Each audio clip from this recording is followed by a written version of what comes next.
Hello, আসসালামু আলাইকুম। দেখেন এই যে টক বড়ই তেমন ভালো ছিল না, কিনেছিলাম বাজার থেকে। তারপরেও আমার কাছে খুব ভালো লাগে, যেহেতু টক খেতে একটু বেশি পছন্দ করি। তো এই বড়িগুলো কী করব, নিচে হালকা সরিষার তেল আছে, তো এইগুলোর মধ্যে আমি দিয়ে দিব, সম্পূর্ণগুলো দিয়ে দিব। অবশ্য আমি এগুলো ধুয়ে শুকিয়ে দিয়েছিলাম, ময়লা নেই, এরপরে পরিষ্কার করছি। এখানে অর্ধেক হয়েছে না, অর্ধেক হওয়ার পরে আমি কি করব, এই যে লবণের ছিটা দিয়ে দিব, লবণ দিয়ে দিব, আবার সবগুলা আবার দিব উপরে।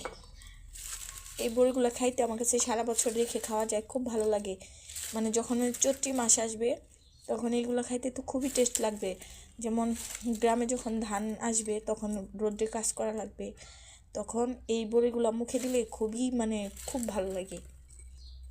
এর মধ্যে আবার এখন একটু লবণ দিয়ে দিব।